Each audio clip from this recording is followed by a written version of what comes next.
Passons à un combat tactique, un combat même de structure d'équipe. C'est parce qu'il y a beaucoup de choses à raconter. On va aussi parler de la bataille du rebond. C'est ce match entre les Wolves, gagné donc face aux Suns. C'était à Minneapolis. Hein, un gros premier match des Wolves, Erwan. Franchement, ils nous ont fait une énorme impression. Pour tous ceux qui avaient des doutes, moi le premier, toi aussi, Erwan, même si tu as donné les Wolves gagnants, il y avait beaucoup de choses, beaucoup de questions qu'on aurait pu se poser. Les grands contre les petits, les ailiers contre les pivots, etc. Démonstration de force de cette équipe de Minnesota. J'ai adoré l'attitude. J'ai adoré l'attitude de cette équipe-là. J'ai dit que je les voyais passer dans mon bracket parce que je voulais donner du crédit à leur saison régulière. Et c'est exactement ce qu'ils ont fait, eux, hier. Ils ont montré que leur saison régulière, c'était pas juste comme ça, une saison régulière où on peut des fois trouver des « oui, mais c'est pas encore complètement les playoffs ». J'ai trouvé hier une équipe dans son basket avec une intensité énorme et ils ont fait reculer clairement les Suns. Voilà, je les ai trouvés vraiment j'ai vu des attitudes de très haut niveau et j'ai vu une équipe portée par un leader d'exception. Voilà, il y a un coach qui a complètement outcoaché comment il s'appelle Frank Vogel, que je trouve dramatique, hein, vraiment sur le. Il y a 2-3 coachs sur les. Alors c'est un seul match, pas de conclusion hâtive. Et il y a des coachs référencés qui se sont fait outcoacher. Je les cite. Bon, donc on peut parler de celui des Sixers. Moi aussi je perds mes mots maintenant. Nick Nurse. On peut parler donc de Frank Vogel. On peut parler de Jason Kidd. On en discutera plus tard. Mais quand même des différences. C'est qu'un match. Un match de basket, tu peux le perdre, surtout quand il n'y a pas de goal average. Ouais, exactement. Mais bon, il n'empêche c'est pas très grave. Mais l'attitude, le message, même dans les match-ups directs. C'est Kevin Durant qui va devoir répondre à Anthony Edwards, même si je pense que c'est surtout Devin Booker et Bradley Beal qu'on va attendre à un autre niveau. Mais voilà, il y a plein de choses à dire sur cette série. En tout cas, bravo Chris Finch qui bosse très bien. Et cette équipe-là, qui veut jouer grand, qui veut jouer physique, voilà, elle montre en play-off que, en tout cas, sur un début de série face à une équipe avec beaucoup de talent, ils auront marché dessus. Alors, victoire 125-106. Non, c'est pas du tout ça. Mais je suis complètement à l'ouest, moi. Je suis bourré ou quoi? Victoire, c'est le dernier match de saison régulière. Victoire 120-95. Réveil, hein. Ah ouais, mais mon frère, il y a un comé devant moi qui regarde un match, gros. Je peux pas rentrer dans mon match aussi. Ah, excuse-moi alors, ça va être de ma faute, évidemment. Bah oui, on est deux, Erwan. Bon, je rigole. Alors, 120-95, ils les ont défoncés. Mine de rien, ils ont réussi à faire l'écart à partir du troisième quart-temps, sans aucun doute. Le coup de chaud extraordinaire d'Anthony Edwards, on a tous vu à parler Old Ass N-word, bien sûr, à Kevin Durant. Tout le monde a comparé ce moment-là à Kevin Durant avec Kobe il y a 10 ans maintenant. Ça, c'est vraiment les moments de la NBA qu'on adore. J'ai noté 2-3 trucs, Erwan. Bon, on va revenir bien sûr sur la bataille du rebond. Si les Suns veulent exister, ils sont obligés d'être pas trop loin. Je dis pas de dominer au rebond, ils sont obligés d'être pas trop loin au rebond. Bon, bah là, ils ont encore perdu 52-28. 52-28, on est exactement dans ce qu'on vient de dire tout à l'heure. Ils les ont... si t'as pas de seconde chance, t'as pas de relance, t'as que dalle si t'as pas de rebond dans un match de basket. Mais non, mais c'est surtout si t'as pas l'adresse. Mais c'est pour ça quand on dit, peut-être que ça parle pas à certains de dire mais la lutte au rebond, c'est si important que ça. Oui, c'est si important que ça, parce que ça peut donner déjà des secondes chances et donc ça permet à l'équipe, à l'adversaire de défendre des fois des séquences de 45 secondes, 1 minute. Donc tu laisses des plumes aussi. Et puis c'est dur, le rebond c'est un combat. Et quand tu gagnes un combat dans des matchs de haut niveau comme ça, psychologiquement si tu prends le devant. Et Youssouf Nurkic et Drew Banks, alors qu'a joué que 9 minutes Drew Banks, mais Youssouf Nurkic qui prend 4 rebonds, c'est pas normal. C'est pas normal. Le meilleur rebondeur, des records des 30 et 30 et tout. Voilà, le meilleur rebondeur des Suns, c'est Kevin Durant à 7 rebonds. C'est pas normal. C'est pas normal. Ils sont littéralement fait démolir. Ouais, mais ils n'ont pas été dans le combat aussi. Ouais. Pour moi, Nurkic, il a été dans autre chose. Mais il n'a pas été dans le combat. Et au bout d'un moment, c'est aussi ce moment. Faut se dire, qu'est-ce que je dois apporter à mon équipe? Voilà. Et je suis désolé, Youssouf, tu es un bon joueur, tu es capable de faire du 15-10, on a vu de faire prendre 30 rebonds dans un match. On a besoin de ce Nurkic-là. On n'a pas besoin du Nurkic all-around, passeur. Là, on a besoin du Nurkic fort, combattant. Au rebond, combattant, parce que Gobert et Karl Anthony Towns, ils te font une chanson incroyable. Ils sont, cette année, donc les Suns, à 116 points marqués. Ils finissent à 95. Parmi les grands accomplissements de ce match, donc la bataille au rebond, ils ont défoncé. Défensivement, ils ont été fantastiques. Laisser une équipe avec autant de talent sur le terrain à 95 points, bravo messieurs. Et Anthony Edwards. Avant de passer aux Suns, j'ai envie que tu me parles un petit peu de ça. Franchement, c'était un moment, quand il enchaîne ses 3, 4, 5 paniers de suite externes avec des trucs. Alors là, je me suis refait couper les paniers. C'est des bons bâtards, les Suns. Ils lui laissent des trucs. Tu fais, vas-y, rentrez-lui dedans, mais en même temps, est-ce qu'ils ont les armes? Est-ce que KD, il peut réellement défendre en 1 contre 1 contre un mec de 10 ans de moins que lui? Bah non, et surtout s'il doit mettre 31 derrière, parce que Booker et Bill ne sont pas dedans. Le mec qui doit s'y coller, c'est Bradley Beal. Le mec existe encore celui-là? Est-ce qu'il existe encore le Bradley Bah, Beal je sais pas, en tout cas, alors, de il y a- l'époque? Il y a Grayson Allen qui peut se mettre en mission, mais quand tu as un joueur de la trempe d'Anthony Edwards, il peut pas exister. Mais moi, aujourd'hui, si on demande à Kevin Durant de défendre sur Anthony Edwards, de mettre 30 points d'air et de qualifier les Suns, bon, ben, mon pari, il va marcher. Hein. Ils vont se faire sortir les Suns. Moi, je pense que c'est à Bradley Beal de s'y coller, puisque de toute façon, maintenant, il veut jouer en marchant et que ça l'intéresse plus trop. C'est l'histoire de cette équipe, ça, j'ai l'impression. Non, Plus que lui. Hein. Anthony Edwards, là, quand à un moment donné, il a une séquence, il met son dernier panier à 3 points, plein axe. Bradley Beal, il replie, il regarde, il fait. Attends, frère. C'est l'équipe championne ou Je ne comprends pas, tonton. Bon, alors oui, on est tous impressionnés, mais toi, tu es contre lui quand même. Moi, Bradley Beal, j'ai souvenir, ça fait très longtemps maintenant, mais j'ai souvenir d'un mec quand même qui a des cannes, 10 ans, Erwan, hein. qui peut défendre. Oui, mais dans ce cas-là, à quoi il sert aujourd'hui Bradley Beal en fait? Ah, mais on ne sait pas pourquoi il est venu. Enfin, disons-le, ça fait 1 an qu'on en parle. Je ne sais pas pourquoi ils l'ont pris. Enfin, je reste un peu sur les Wolves là. T'as un peu truc. J'ai envie qu'on continue Donc, à Anthony dire Edwards. combien cette équipe nous a impressionné. Anthony Edwards, fantastique. J'ai adoré Karl Anthony Towns. Ah bon? Tu l'as adoré, L'attitude, mon gars. Ok. Je défends sur KD. Il est loin de faire d'être à son top et tout. Les attitudes. Je te parlais d'attitude. Mon gars, un mec qui va de l'avant, il y a du déchet, il prend des paniers dans le museau, il n'a pas lâché l'affaire. Il va sur Kevin Durant, il prend de la place, il va au rebond. Et ce que j'ai trouvé, c'est que même dans le dur, même s'il est loin de son niveau normal, eh ben il a pas lâché. Il a pas lâché. Et ça, quand tu es adversaire, que tu vois des mecs qui mettent moins de panique que d'habitude, qui sont un peu plus struggle, et que c'est le deuxième meilleur joueur de l'équipe, mais qui continue à garder l'attitude de défendre, de se battre, tu te dis, wow, ça va être compliqué. Wow, ça va être dur. Et ça a été dur. Donc moi, j'ai aimé l'attitude de Karl Anthony Towns. Rudy, ce qu'il fait, c'est encore une fois chantier. Donc en fait, il n'y a personne qui est passé au travers. Ouais, voilà, c'est ça le truc. C'est que c'est pas là que j'attends Karl Anthony Towns. Enfin, dans le sens où admettons qu'il ait fait un bon match. Admettons. C'est quand ils seront dans le dur que je pourrais commencer à enclencher dans ma tête. Oui, il est vrai que Karl Anthony Towns, dans les moments où c'est dur, blablabla. Là, franchement, ils ont eu un gars qui était hors norme, ils les ont défoncés par leur force à eux. Ça m'a rassuré aussi quelque part quand tu fais une bonne saison régulière, quand on dit qu'on est plus fort, et malgré le fait que tu te sois fait défoncer dans tous les match-ups directs, il y a des équipes qui sont capables d'enclencher un truc positif. Donc moi, je leur donne beaucoup de crédit pour cette première victoire. En revanche, je trouve que... je suis pas sûr que ça veuille dire grand-chose vis-à-vis du reste de la série. Tu vois ce que je veux dire? Comme avec les Knicks avec moi tout à l'heure, alors.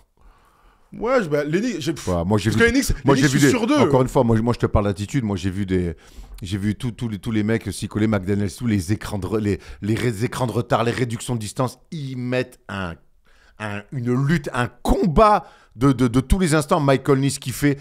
Moi je veux bien. En tout cas, moi cette équipe des Suns, je les ai regardés pas mal cette saison. Je vois une équipe qui a souvent vécu sur son talent, souvent vécu sur des cartons de ses stars. Mais répondre à l'intensité des Timberwolves, je ne sais pas comment ils vont faire. Aujourd'hui, moi, je demande à voir. Bah, ils peuvent quand même avoir 2-3 solutions quand même. Et c'est pas par le choix des hommes. Hein. Bah, l'intensité, c'est pas tactique. Hein. L'intensité, c'est le mais fameux... c'est pas une équipe. Moi, j'ai vu juste une équipe qui rentre dans les playoffs et pas l'autre. C'est pas une équipe d'intensité. Là, la série, elle a pas débuté. Mais c'est pas une équipe d'intensité. D'accord. Enfin, elle a débuté. Il y a un 0 pour les Timberwolves. Hein. Ça va, il y a un 0, ils ont l'avantage du terrain. C'est pas ça qui va me faire. Pour l'instant, moi, je vous ai dit 4-2 Suns. Hein. J'avais dit 4-2. Bah, je change pas mon prono pour l'instant. Non, mais très bien. Mais moi non plus, je te demande pas de changer ton prono. Je te dis juste que c'est pas une équipe de guerriers soldats qui va gagner par l'intensité, les Suns. C'est une équipe de talent. C'est clair. Voilà. Et on sait que par moment, le talent.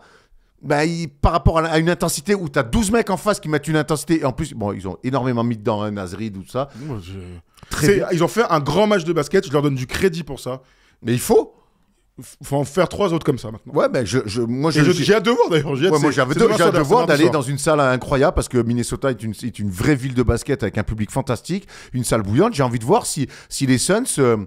Si les Suns sont capables d'aller gagner là-bas, parce qu'on dit ils sont passés à côté. Ouais, enfin, KD met 31, il les maintient aussi, parce que sinon ils explosent un petit peu avant. Donc oui, il met pas 55 points. On va accueillir Mathis dans un instant. Edwards. Pourquoi pas. Non, mais il met pas 55 points. Anthony Edwards, il en met 35. Oui, d'accord. C'est ça que je veux te dire.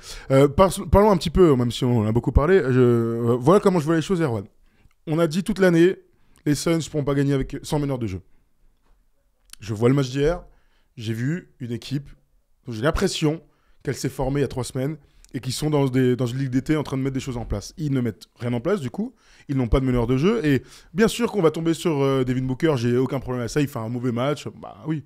Mais le problème de Devin Booker, c'est pas est-ce que je fais un bon match ou un mauvais match, c'est dans quelle disposition est-il? Tout à l'heure, on a parlé un petit peu de Bradley Beal. Tu as parlé de KD qui, quoi qu'il arrive, il fait un vrai bon match, etc. Mais il est plus en capacité de porter une équipe. Donc il faut qu'autour, l'équipe soit au moins bien formée, qu'elle soit capable de se faire 2-3 passes, ce qui n'est pas le cas dans cette équipe. Ils n'ont pas voulu jouer avec un meneur de jeu. Certains ont dit ici ou là, mais ça peut passer parce qu'ils ont du talent et tout. Là, hier, ils ont été confrontés à un problème organisationnel de base, d'intensité aussi. Ils n'ont pas été adroits, conséquence directe de l'intensité et du manque d'organisation. Donc on peut tomber sur Devin Booker, mais Devin Booker n'est pas un meneur de jeu. C'est un arrière qui peut créer pour les autres. C'est pas un meneur de jeu qui peut mettre des points, tu vois. Mais on revient à cette question. Et Bradley Beal, t'en as parlé, corrélation directe. C'est KD, Bradley Beal et Booker, ils ont le même profil. C'est des finisseurs. Mais toute la saison, on s'est posé la question, et aux États-Unis aussi. J'ai regardé plein d'émissions là-bas à un moment donné sur les Suns, où on se dit, qui doit jouer meneur, Booker ou Bradley Beal? Bon, mais en fait, la meneur, c'est aucun. La réponse, c'est aucun, puisqu'il y a pas, c'est aucun des deux n'est un meneur. Mais moi, je suis tombé sur Devin Booker, c'est pas ce qui me, c'est pas là où moi, je sais que Devin Booker, il est capable de mettre 30 ou 35, faire un énorme match au match de jeu. Est-ce que ça suffira? C'est là où j'ai des doutes. Parce que moi, le rôle de Bradley Beal, au-delà de ses performances individuelles, le rôle, qu'est-ce que fait Bradley Beal dans cette équipe? Il est censé être meneur de jeu. Voilà. Moi, la manière dont il se retient, tu sens qu'il se retient. Moi, franchement, c'est clair. Il se retient. Mais souvenez-vous de quand ils vont en finale, Chris Paul le décharge d'absolument toutes les responsabilités de monter la balle. Enfin, normal. Oui. Et on te dit, Devin, tu peux shooter. Bradley Beal a été bon avec des meneurs de jeu. Vas-y, fais-toi kiffer, on te décharge des responsabilités. Là, aujourd'hui, on leur dit, alors il faut que vous te défendiez sur le meilleur joueur adverse, il faut que tu crées pour les autres. Non, mais par moment, ils le font, on s'en fiche, mais il y a un gars sur lequel il faut défendre, et puis en même temps, il faut que tu réfléchisses à qui a pris ce tir. Gros, c'est trop. C'est pour ça qu'on met des petits mecs qu'on appelle meneurs de jeu, et on leur dit, vas-y, on va faire en sorte que vous puissiez vous éclater dans vos qualités. Là, aujourd'hui, on voit pas du tout leur qualité aux Suns, en tout cas sur ce match-là. Ils vivent sur le talent individuel d'un joueur, d'un deuxième qui est Devin Booker, parce que moi, il a raté un match, mais moi, Devin Booker m'a montré assez de choses pour montrer qu'il peut réagir. Moi, Bradley Beal, aujourd'hui, je m'interroge réellement. Et quand je sais que c'était la troisième pièce maîtresse du projet pour dire c'est ça qui va nous faire gagner, je me dis, mais en fait, vous allez battre les Wolves. Alors, mais t'as raison, c'est qu'un match, mais vous allez battre les Wolves qui sont en place avec un basket de grand, alors que vous ne l'êtes pas, avec des pivots qui font 2,07 m maximum par rapport à des tours, vous allez grailler. Je comprends pas. Et je vois Frank Vogel sur la touche. Je vois dans ses yeux un mec qui dit, oula, mec, bonsoir, comment je vais faire?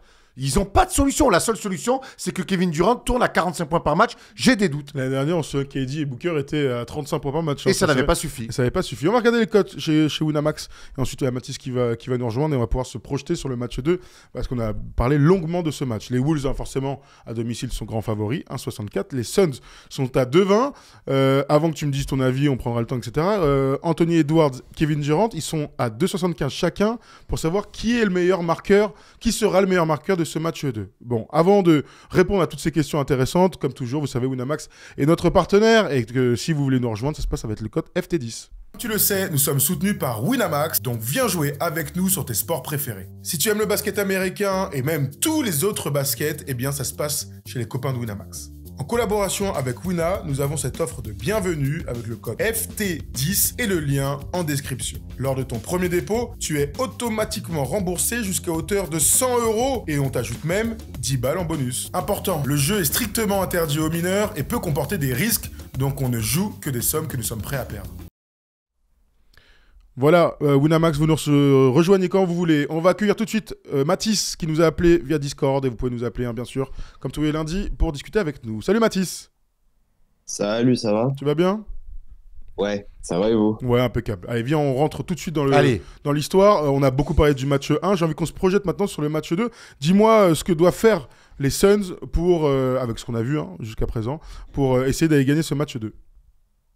Oh là là, c'est tellement casse-gueule. Moi, franchement, je les vois déjà morts. Je vais contredire un peu ce que vous avez dit depuis le début, les histoires de vérité, machin. Moi, j'ai beaucoup de mal à voir justement ça, la question que tu me poses, un scénario où il pourrait ne serait-ce que revenir. Parce que la vérité, c'est que hier, c'était vendredi le match, pardon.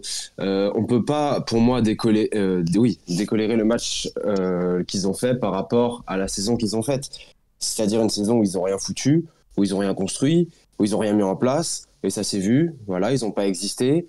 On a beau me dire Kevin Durant, Devin Booker, machin. En attendant, moi j'ai vu vraiment au moins 2 classes d'écart entre ces deux équipes vendredi. Franchement, il faudrait une étincelle, il faudrait un truc de l'au-delà, il faudrait que tout se mette à rentrer dans le bon sens, avec une crise d'adresse incroyable, que tout se mette à fonctionner, une sorte d'aura qui te tombe un peu sur la gueule comme ça. Après, ça peut arriver, hein. Oui, ça peut arriver, mais tu prends un match, quoi. Tu prends pas une série, par contre. Parce que je vous rappelle les pourcentages quand même des Suns sur le match qui sont clairement dramatiques. Hein. Ils sont à 33-75 au global, 44%, et à 3 points, ils sont à 9-28.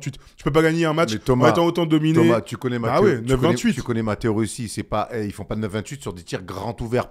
Ça c'est clair. Ils se font rentrer dedans. Ils les font reculer. Donc ils se retrouvent à avoir une sélection de tirs qui est pas bonne. Et qui est leur habitude après. Moi, je veux. Enfin, toute la saison, je joue comme ça. Ils viennent avec leur force. Là, t'es en playoff. Ouais, ça, c'est clair. T'es face à l'une des meilleures équipes. La meilleure défense. La meilleure défense NBA. T'es dominé en taille. T'es dominé en dureté. Bon, au bout d'un moment. Voilà. Non, mais là où, ce que je disais tout à l'heure, c'est que le 9-28 et l'adresse et les rebonds sont une conséquence directe d'abord de l'intensité. Et la deuxième chose, on verra dans le temps, c'est un déficit physique. C'est pas pareil, intensité et déficit physique. Quels sont, je vais te poser la question, parce qu'en fait, j'ai pas la réponse, et à Mathis aussi, quels peuvent être les ressorts des Suns collectifs? Qui peut sortir même du placard? Isaiah Thomas.